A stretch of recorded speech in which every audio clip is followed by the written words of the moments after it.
Hello and welcome to the 25th Quackcast, the skeptical and sarcastic evaluations of quacks, frauds, and supplements, complementary, and alternative medicines, otherwise known as scams.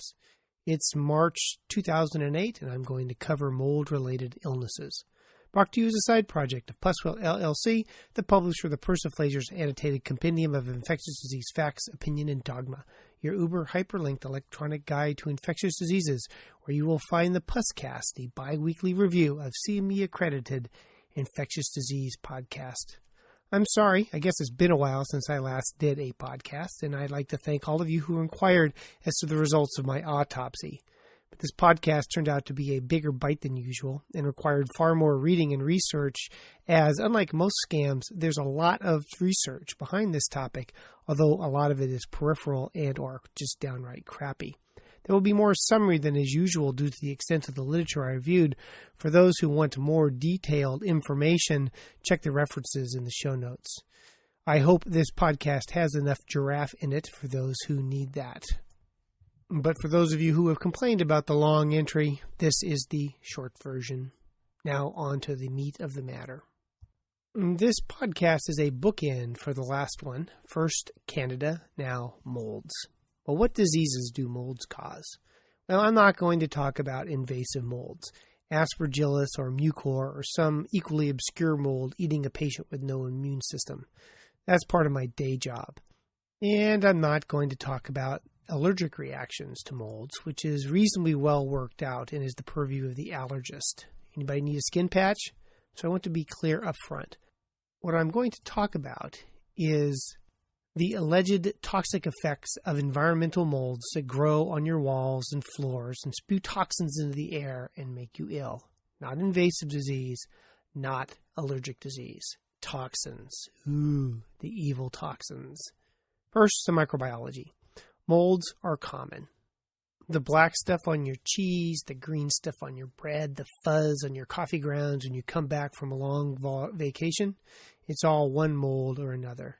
Single men have a good understanding of mold. They grow it with inadvertent abandon. Most women I know have never seen mold grow on old coffee. But I digress.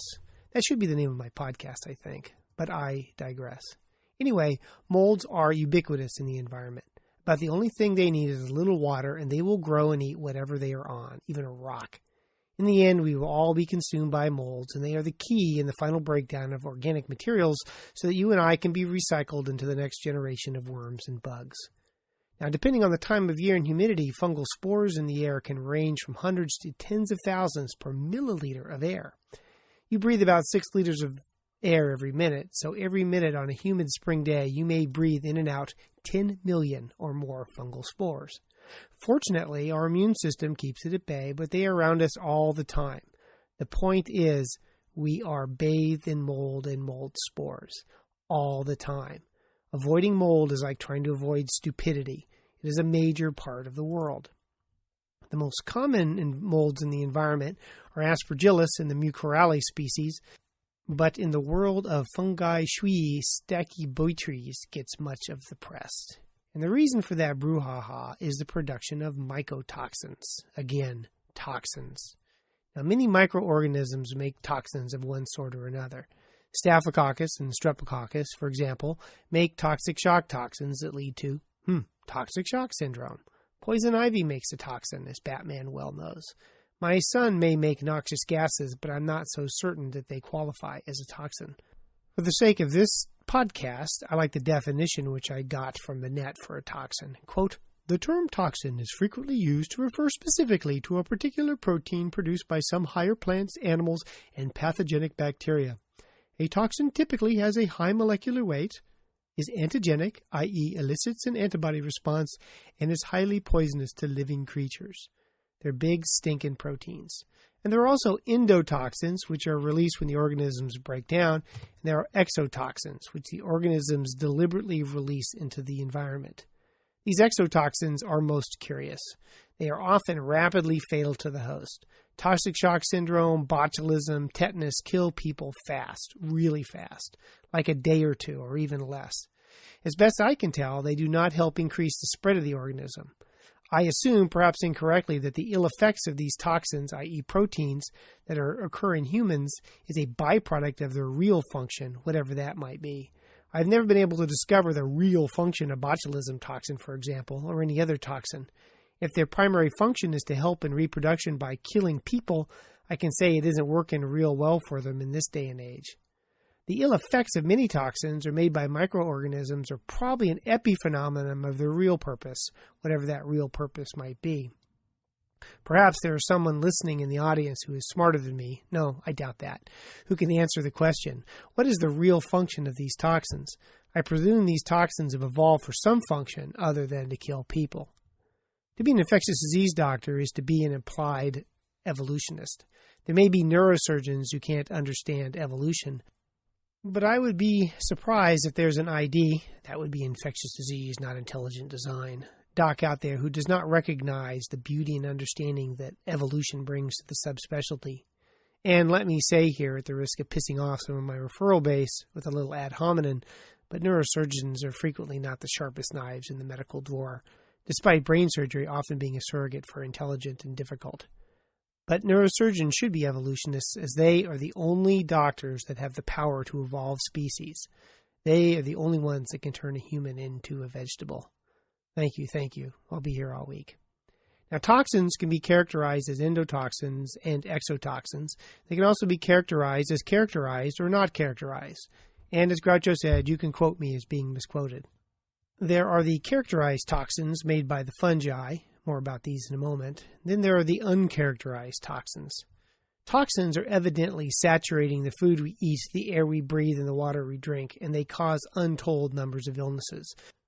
These toxins fill our bodies, saturating our liver and our colon and our immune system, causing untold suffering and illness. And to get rid of these toxins, you need to be detoxified. These toxins, which are unnamed, should I call them Voldemort? Nah, probably not. I'd be violating one trademark or another. Can only be removed with purging or chelation or enemas or fasting or some proper diet. There are many ways to detoxify oneself. There are even pads that you can place on your feet to draw the toxins out. Yeah, right.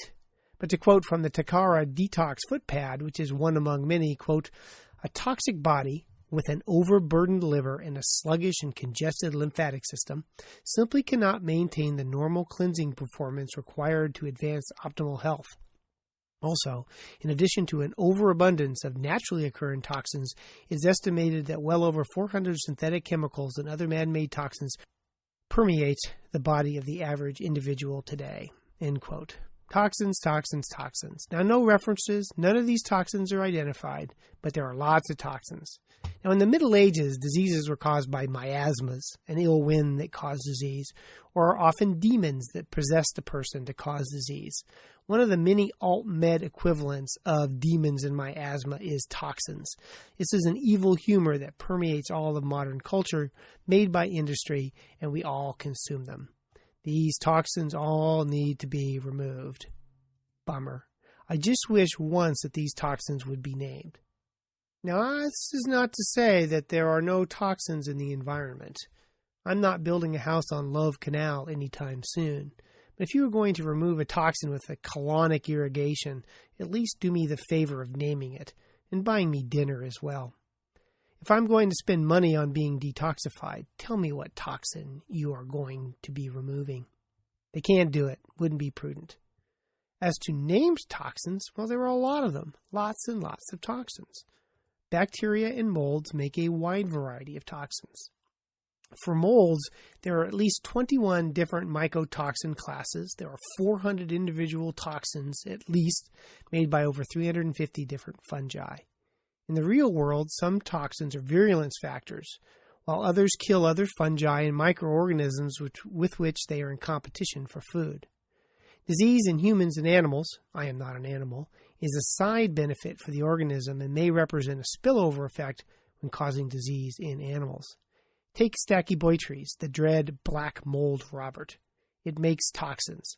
Toxins that are so unpronounceable, such a mouthful of random consonants and vowels, I understand why detoxifiers never mention them by name. Things like macrocytic trichothecins, which can be a neurotoxin, and antranones, which are toxic to lung tissues, and proteases, which dissolve protein, and hemolysins, which slice red cells. Now, there is nothing novel about some of these toxins. Think about it. The average mold can't go to the local grocery store to eat. It has to eat whatever it's sitting on, so it makes the enzymes necessary to dissolve its environment so it can eat it, as do all microorganisms that want to eat. Now, the world is filled with other microorganisms that want the same meal. So not only does the organism have to eat, it has to fend off the multitudinous other organisms that want to chow down on the same meal at hand. That meal, by the way, will one day be you. So these organisms have evolved both dietary and defense systems that are as effective on fallen tree trunks or bread in your larder or your corpse, that toxins. Most of the time, these organisms just make enough toxin for the local environment. Microorganisms usually make just enough toxins to take care of the business locally. They do not, like Dow Chemical, pump toxins willy-nilly into the environment. Occasionally, in the world of infectious diseases, there is an organism that pumps out inactivating enzymes. These are called constitutively derepressed, like this podcast. These constitutively derepressed organisms do not survive long outside the hospital environment. If these organisms are in an antibiotic-free environment, the metabolic costs of being derepressed is too high, and the organism, like MacArthur, fades away. The point of this is that these mycotoxins, while present, are there in teeny tiny amounts, usually just enough to be effective in the local environment. If your diet is wood, you can't afford to divert your resources to dumping large amounts of protein into the air. You need to keep it isolated to the working environment. Now, in a world that thinks homeopathy is reasonable, this is not necessarily a drawback for proponents of the adverse effects of mycotoxins. Perhaps the air, like water, has memory of being exposed to the mycotoxin, and that is how disease is caused. I really shouldn't be giving these people any ideas. And, as an aside, you also have to stir them up. If the mold is eating the wood in your walls, the toxins are not going to teleport through your drywall to fill your air with toxins. The molds sit in a wet goop inside your wall. It's like Vegas. What happens in the wall stays in the wall. The one place where you might get enough toxin aerosolized is in the shower of the average college male, which is only cleaned at moving time in a feeble and ultimately failed attempt to get the cleaning deposit back. But you know, that's true. So at the biologic level, what's the data that toxins from molds in the house can affect humans? So most of this will focus on Stachybotrys chartatum, which is the black mold, and which is most often blamed for toxin-induced disease. Now, many molds can be found in wet buildings. Up to 42 different molds and yeasts have been isolated in wet buildings, with Stachybotrys being one of the more uncommon molds, being found in about 13% of buildings and about 4% of air samples, and rarely found alone. And the number may underrepresent the incidence of mold that is not so easy to grow. Now, Stachybotrys does make toxins, including, I'm going to pronounce all these wrong, Auridin E, Satrotoxin H, Sporidensum G, Trichoverins, and Verrucorol. Yes, I know I pronounced them wrong. Look them up on the webpage if you want to know the spelling so you can actually get a phonetic pronunciation of old mumble mouth here. However, these toxins are toxic, and they've been looked at to be used as biowarfare agents, especially the macrocytic trichothecins, which are potent inhibitors of protein synthesis. But Stachybotrys is not the only fungus that makes these toxins. However, just because a mold can make a toxin doesn't mean it will make a toxin. Only about 2/3 will make a toxin, and toxin production is dependent on local conditions and variable by strain, and this toxin is not necessarily aerosolized. Organisms usually make toxins for a reason, and if the environment is not right, it won't make them. And here's an interesting feature. The toxins tend to be aerosolized when the room is dry. When the room is wet and humid, the mold and the spores stay in a slimy mass on the walls. Even then, the molecular weight and the makeup of mycotoxins make them unable to be aerosolized. The only way they can get into the air is on dust or other particles, and there are few particles that can make it into the lower airway. Too big, they fall out in the air. Too small, and they can't deposit. It is hard to get particles in the lung, and they have to be, to quote Goldilocks, just right.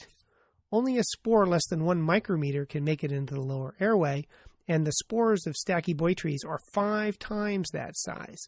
So not only are the toxins unable to be aerosolized, neither are the spores. The point is that the wet, humid environments are those that are least likely to get mycotoxins and fungal spores into the air, and once in the air, their structure makes them unlikely to get into you. Now, can these toxins kill? You betcha they can. They can kill animals. There have been a few outbreaks of deaths in sheep and horses when they have consumed large amounts of wet straw or other moldy fodder. Not a pleasant death that these animals had. It was characterized by hemorrhagic septicemia, i.e. they lost all their blood components and died. And mold toxicosis may have been due to contaminated wheat that may have occurred during World War II in this old Soviet Union. But these outbreaks are few in number and poorly characterized as to which toxin killed off the animals. Now, there is a huge difference between consuming a large amount of toxin and breathing in a small amount of fungal spores and mycotoxins. We have this unfortunate dose-effect paradigm in medicine, where less drug you give, the less the effect. There are some controlled animal studies, probably not PETA approved, and they have demonstrated a variety of toxic effect. Whether these studies are applicable to alleged human disease from inhaling a small amount of mycotoxin, I am not so certain. Many of these animals had a huge installation of fungal spores into their lungs or nose, which has little correlation with the proposed inhalation of environmental spores or toxin. If you dump a ton of anything into an animal's lung, be it fungus or bacteria or Nutella, you are going to get a reaction. So the applicability of these animal models to human disease is suspect. Animal experiments have resulted in pulmonary, gastrointestinal, and topical toxicities with some systemic toxicity, but usually no specific neurologic signs. The same problem occurs in the purported effects on the immune system, where the immune system is exposed to a huge amount of toxin, which is far more than is measured in the environment of, quote, sick, unquote, houses. Now, when instilled in the nose of a mouse, it did destroy nasal neurons, and the mouse did get a mild encephalitis, i.e. brain inflammation. And the nasal neurons go straight to the brain and is a route used by some pathogens to get to the brain, such as amoebic encephalitis. So I would say that if you were to fill 2 large syringes up with Stachyboitries mold, inject them both into your nostrils, and hold them there for a while, it might make its way to your brain. So while animal models do suggest toxicity of Stachyboitries, spores, and mycotoxins in animals, the models used are not a good representation of what occurs in the alleged human disease. What about human trials? Well, there are a few trials to see if these toxins have an adverse effect on humans.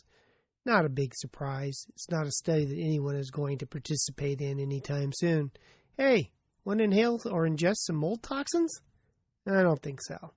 However, there was a study in Sweden where they took 8 people who had been exposed to a water-soaked school and let them inhale for 6 minutes at a time either penicillium spores, trichoderma spores, both of these were from the school in question, or placebo. It was a double-blind study. No one knew whether they were inhaling spores or nothing. And guess what? There was no difference in symptoms in them what got placebo versus them what got spores. No one got ill. And that's the only double-blind, randomized, controlled human studies to look at the effects of fungal spores on human beings, and they did not use the dread black mold Stachyboitries. And I think that's probably as close to a human study as we're ever going to get. I think it's unlikely that Koch's postulates are going to be fulfilled. Koch's postulates apply to infections and are as follows, and I have substituted the term mycotoxin for microorganisms, and it's a way to think about how to prove whether or not something causes disease. 1. The mycotoxin must be found in all organisms suffering from the disease, but not in healthy organisms. 2. The mycotoxin must be isolated from diseased organisms and grown in pure culture. 3. The mycotoxin should cause disease when introduced into a healthy organism. And 4. The mycotoxin must be re-isolated from the inoculated diseased experimental host and identified as being identical to the original specific causative agent. Now, Koch's postulates are not quite applicable to toxins, but a valuable conceptual guide when thinking about the causes of diseases, especially potential infectious diseases or toxic diseases. So, there are no clinical trials that fulfill Koch's postulates. Well, you might be saying to yourself, there must be something behind this disease. People aren't just talking out their butt, are they?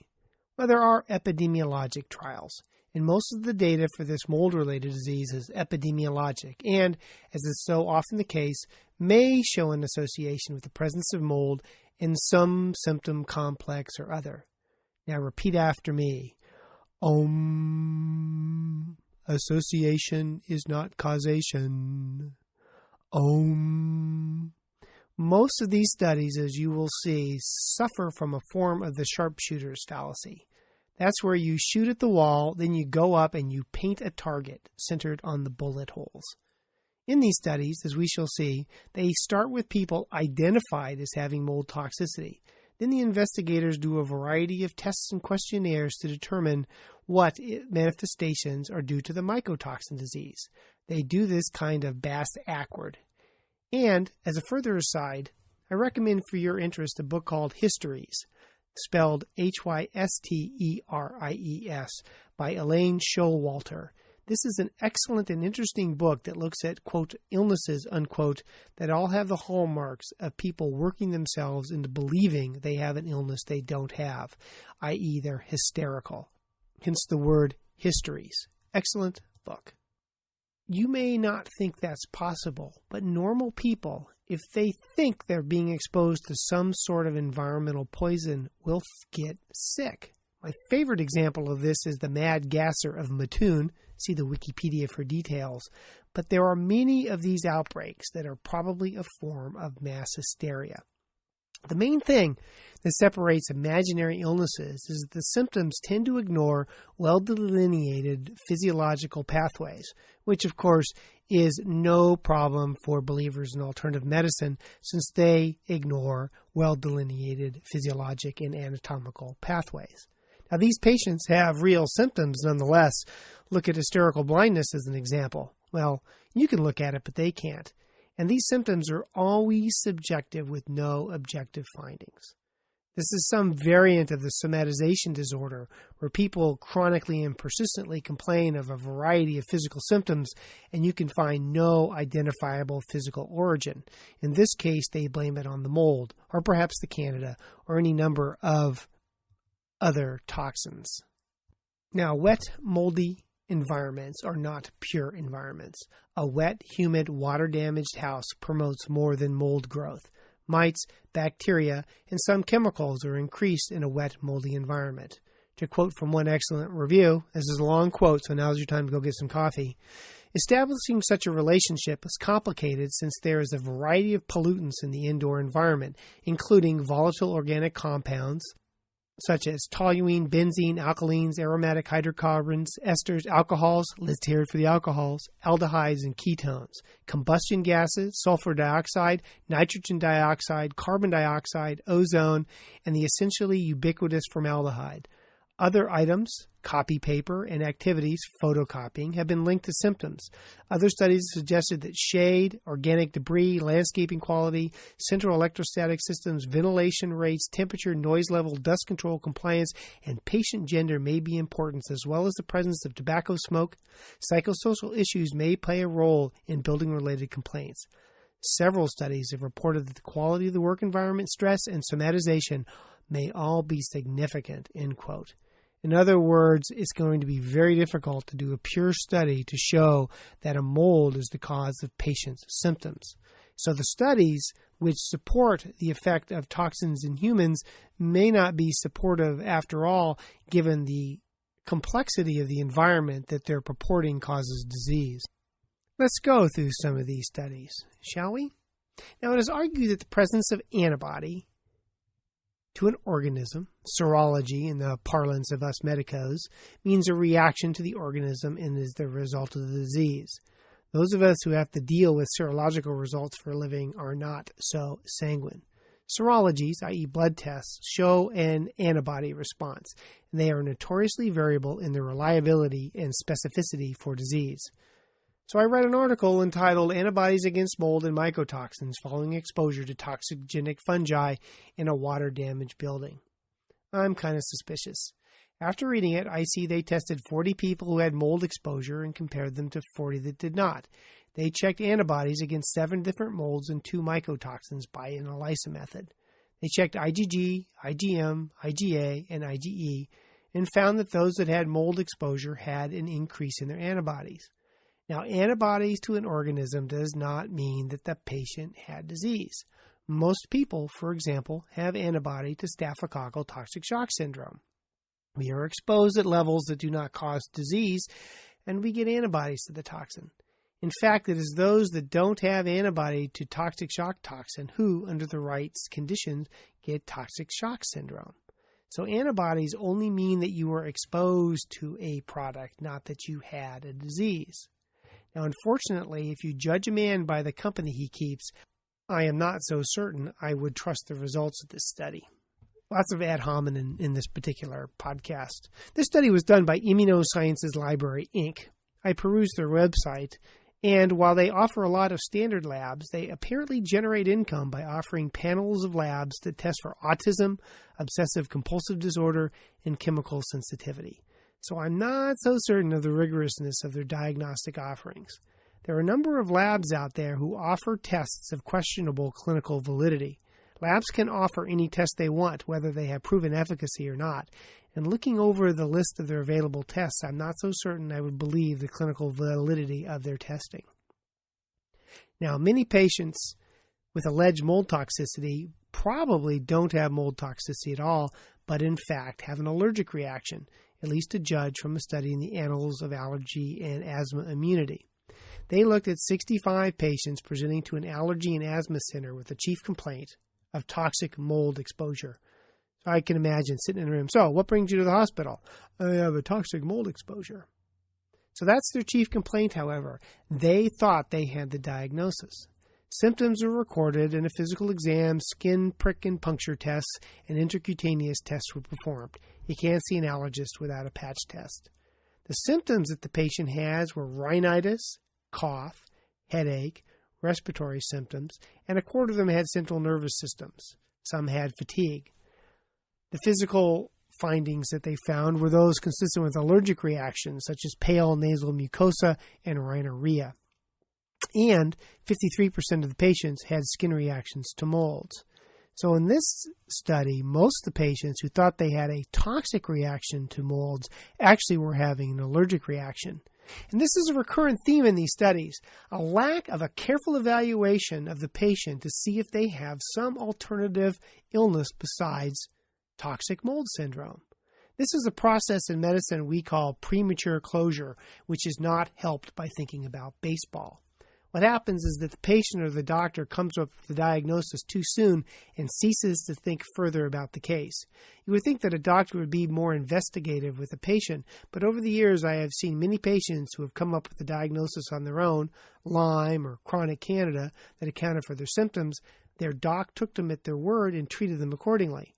Of course, it just may be that the doc is stupid or lazy, and unfortunately, being an MD does not make you immune to stupidity. Also, it's important to follow the money. And this makes some of these clinical trials quite interesting. Take the article, Effects of Toxic Exposure to Molds and Mycotoxins in Building-Related Illnesses. In this study, they took 100 patients who thought they had mold toxicities, again, pre-diagnosed with the disease, and ran a huge battery of tests and found all sorts of symptoms and lab findings. They had positive skin tests to molds, abnormalities in T and B cells. They had trichotillomania thicine toxin breakdown products in the urine. They had a variety of sinus and allergic symptoms. They had neurologic dysfunction. They had autonomic nervous system dysfunction. They had abnormal brain scans, PET scans, and neuropsychiatric testing. They spent a significant amount of money to work these patients up, and most of them had problems. Pretty impressive. But who did the study? The Environmental Health Center of Dallas, Texas. Who are they? This is a group in Texas that specialize in mold and chemical sensitivity and offer an impressive array of expensive tests, all designed, as best I can tell from their website, to prove you have mold no matter what. They even will let you go stay in mold-free rooms for long periods of time to be detoxified from the mold. I am, as you may know, wary of even well-designed studies published in peer-reviewed journals that have all their funding from Big Pharma. The data suggests that some pro-funding bias creeps into all clinical trials. It is usually small and probably unconscious, and in the better studies, but still there. Bias bothers me. I wrote an article on this on the Science-Based Medicine blog. The results of these studies, besides having issues with enrollment criteria, again the sharpshooter fallacy, are suspect because the people involved with the study make their mortgage payments by diagnosing and treating mold illness. Another example of this is Dr. Gray et al. From the Progressive Healthcare Group, who published a series in the Archives of Environmental and Occupational Health. Now, many of the mold articles that are positive are published in this journal. This journal primarily publishes articles on environmental medicine and publish a lot of good articles. But also, if you have any positive studies about mold-related illness, this is the journal that you will get it published in. As best I can tell, if you want to publish on this syndrome and have little in the way of hard-nosed review, this is your journal. In some respects, it is to mold-related illnesses what the Archives of Environmental Health is to chiropractic, or the Journal of Complementary and Alternative Medicine is to quacks, sort of a house organ, as it were. Again, though, they took 206 patients with, quote, multiple health complaints attributable to confirmed exposure to mixed mold infestation in water-damaged buildings, end quote. Nice start. They have the disease, and we are going to prove they have the disease we know they have. What a great study. Then they did a ton of studies, and lots of these studies were abnormal. Impressive. Everything from lung function to antineuronal antibodies. This is an impressive pathophysiologic process, and yet another sharpshooter study. And Dr. Gray evidently is the man. Not only is he the only mold and sick illness-related physician in Arizona, according to one site, but in the USA Today, he is a lone voice against state officials in favor of molds causing illness. Dr. Gray, like some of the authors and the references listed above, appears to make his living from the diagnosis and treatment of molds. Now, I am a member in good standing of the medical industrial complex and a tool of Big Pharma, and as such I am tainted. But bias and potential conflicts of interest of labs and doctors who make their mortgage payments from mold-related illness really make these studies marginally meaningful at best. It would appear from my reading that those who benefit most from the diagnosis of mold publish positive studies from mold-related toxicity, and those who do not stand to make money from the diagnosis do not seem to find such a correlation. See, I can be just as crazy as the anti-vaccine wonks. For example, another epidemiologic study was published in the Annals of Allergy and Asthma, Inhalational Mold Toxicity, Fact or Fiction, a clinical review of 50 cases. Now, this is bias time for me. Dr. Montanaro and Dr. Bardana are allergists here in Stumptown, where I practice, and while I know neither of them, they have a reputation in the community of excellence. Not that anybody really understands what the hell it is that allergists do. Now, these guys could make money from mold-related illness. Insurance companies would pay to see a real doctor for this. But I'll tell you, there are few things that a doc wants to do less than take care of an imaginary illness. Now, they looked at 50 cases of purported mold toxicity. Note the purported. In many epidemiologic studies, they start with the conclusion that the symptoms of the people who are exposed to mold are due to mold, and the symptoms are from the mold, and they proceed to prove their premise. Not here. They reviewed the cases and decided that 30 actually had some other medical problem to account for their symptoms. That's 60% of the patients. This is true of other series where the patient assumes to have mold. There are a lot of misdiagnosed mold patients. 2 patients had evidence of allergy to mold. 1 patient, I love this, had mold-induced psychosis, best described as toxic agoraphobia. And 17 patients had a transient mold-induced aeroirritation.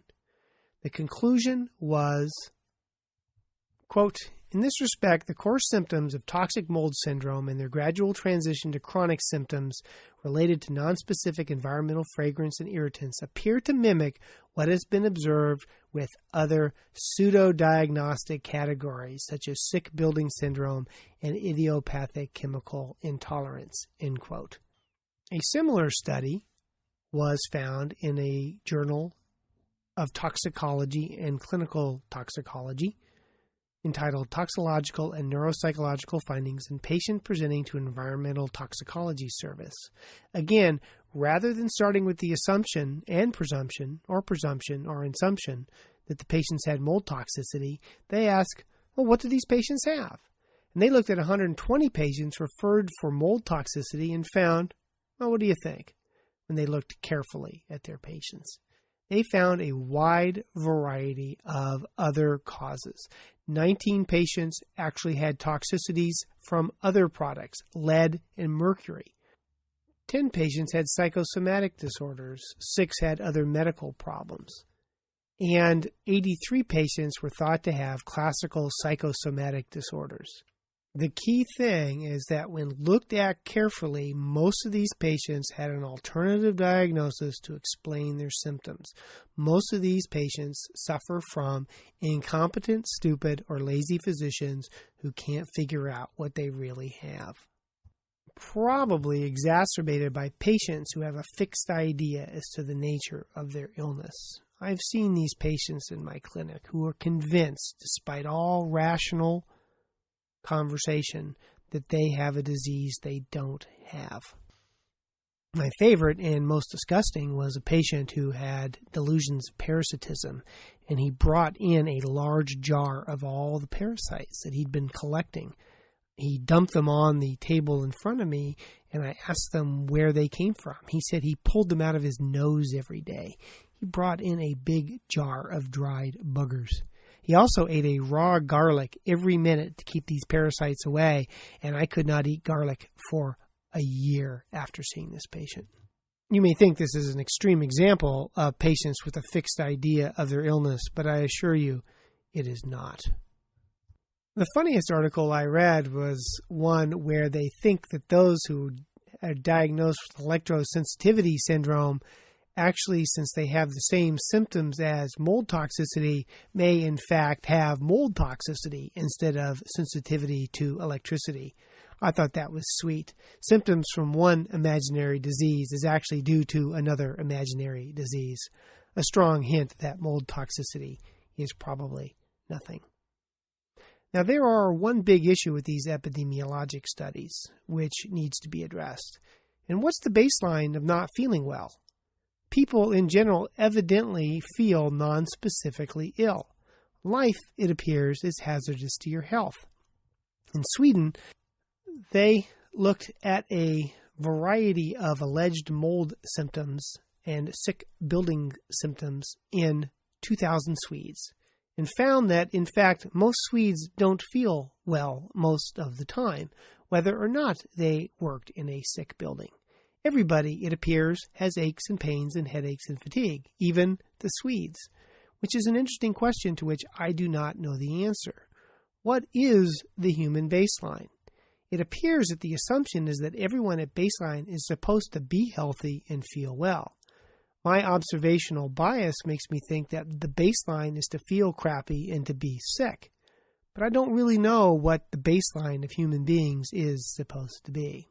I wouldn't be surprised that the general aches and pains of life lead some people to think that they have mold disease when in fact they just have a crappy life. So what's the take home? Well, to summarize from one good review, quote, molds growing indoors are believed to cause building-related symptoms. Despite a voluminous literature on the subject, and believe me, it's voluminous, the causal relationship remains weak and unproven, particularly with respect to causation by mycotoxins. One mold in particular, Stachybotrys chartarum, is blamed for a diverse array of maladies when it is found indoors.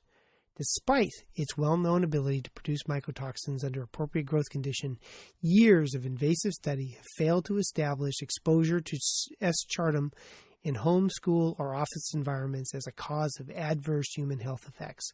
Levels of exposure in the indoor environment, dose-response data in animals, and dose rate consideration suggest that the delivery by the inhalation route of a toxic dose of mycotoxin in the indoor environment is highly unlikely at best, even for the hypothetically most vulnerable subpopulations. So are there toxin-mediated diseases by molds? I don't think so. There's maybe some biologic plausibility, but that they can cause disease, no good case has been made in its favor, and all the supporting information has huge bias or other methodologic flaws. From another review, this illness is characterized by an absence of objective evidence of disease and by the lack of defined pathology, somewhat like all of alternative medicine. There is usually no specificity for the involved fungus purported to cause the illness. There is no coherent clinical description for the presumed illness, end quote. Now, the fact that there is not a disease caused by mold has not prevented a large industry from springing up.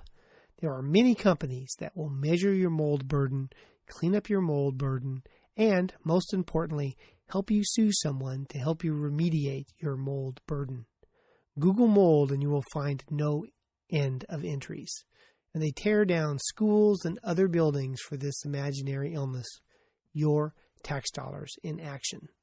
Now again, I'm talking about toxic molds, not allergies to these molds, which is a true illness.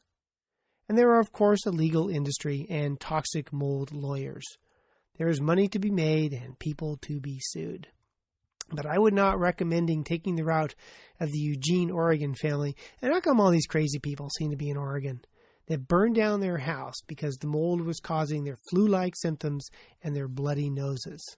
In my household, most bloody noses are due to fingernails that are too long, if you know what I mean. Now, this topic turned out to be much larger than I anticipated, so there's far more distillation of the papers than in prior podcasts. Some of the numerous references are on the website, but a bibliography of the papers read for this podcast would take far too long for me to type or even cut and paste, so if you're really interested, do a PubMed search. Also, I modified the title for this podcast from Fungus Shui, an online article.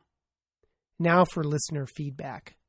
I get a lot of nice letters from some very kind people, but I cannot believe the insightful analysis and critical thinking from the pro-alternative medicine listeners. To wit, message 1.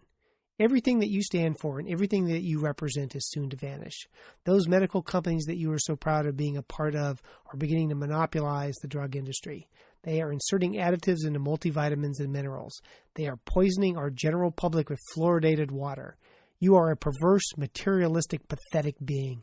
If you are married, your wife probably dislikes you to an extent beyond my capabilities, and if you have children, they respect you as a father and as a cash money. You cannot feel love in your cold, distraught heart.